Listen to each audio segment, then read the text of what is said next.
Lalu menjanjikan sesuatu yang nggak mungkin lah. Misalnya tiba-tiba ada gym di samping halte, enggak. Yang pertama debat kali ini adalah tentang tata kota dan iklim, perubahan iklim. Saya dan Bang Dul 2 hari ini secara khusus melatih baik pembagian waktu, cara, dan pokoknya kita berdua pasti kompak. Karena saya selalu sampaikan ke Bang Dul, Bang, dari awal kita berdua bersama-sama. Salah satu yang membuat saya maju dan fight adalah Bang Dul. Sehingga dengan demikian saya meyakini saya dan Bang Dul dalam debat terakhir ini, bismillah, mudah-mudahan semuanya baik dan lancar. Terkait tema debatnya sendiri Pak, tata kota, iklim, ada hal-hal khususkah yang ingin disampaikan? Ya, yang paling utama saya konsisten dengan apa yang paling prinsip yang saya yakini bersama dengan Bang Dul. Kita mengerjakan sesuatu yang bermanfaat bagi warga Jakarta. Kami tidak akan menjanjikan sesuatu yang tidak mungkin. Dan berulang kali kami menyampaikan bahwa hal-hal yang baik dari Mas Anies, Pak Ahok, kemudian para gubernur sebelumnya pasti kami lanjutkan. Karena bagaimanapun untuk tata kota ini nggak bisa bim salah bim diselesaikan. Jadi harus ada kontinuitas keberlanjutan. Itulah yang menjadi pegangan kami dan secara khusus untuk debat kali ini saya dan Bang Dul kalau memang kami diberikan amanah, kami berkeinginan betul 1.540-an taman yang ada di Jakarta yang sekarang ini rata-rata jam 6 sore tutup, kami akan buka 24 jam. Karena bagi saya pribadi dan Bang Dul, sebenarnya masyarakat itu akan menjadi lebih bahagia, punya tempat untuk healing dan sebagainya kalau ada taman yang bisa dimanfaatkan secara baik.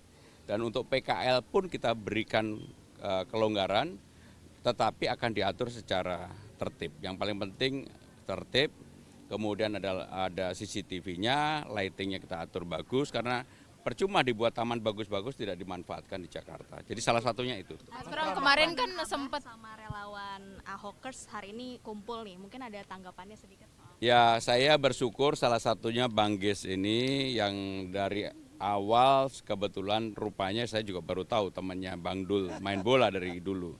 Tetapi memang apapun yang ditunggu-tunggu ini kan relawan, pertemuan antara relawan Ahok dan relawan anak Abah.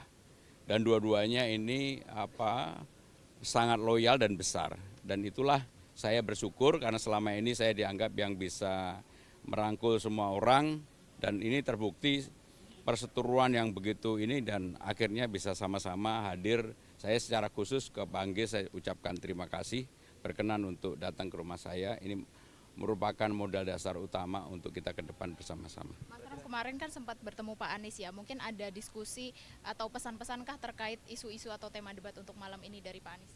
Jadi secara pandangan saya dengan Mas Anies nggak ada bedanya. Terutama untuk pemberdayaan warga kota, bagaimana keberpihakan kepada orang tidak mampu, orang miskin. Jadi kalau dilihat hampir semua sosialisasi atau kampanye saya selalu digorong-gorong di akar rumput. Saya nggak pernah yang terlalu menjanjikan sesuatu yang nggak mungkin lah. Misalnya tiba-tiba ada gym di samping halte, enggak. Bagi saya yang paling penting adalah persoalan-persoalan real rakyat yang akan kami selesaikan saya dan Bang Dul. Bang Dul silakan Bang Dul. Ini kan kemarin Mas Pram minta diserang, ternyata serangannya banyaknya ke Bang Dul nih. Nah untuk debat kali ini Karena kira-kira mungkin dia tahu saya yang terkenal.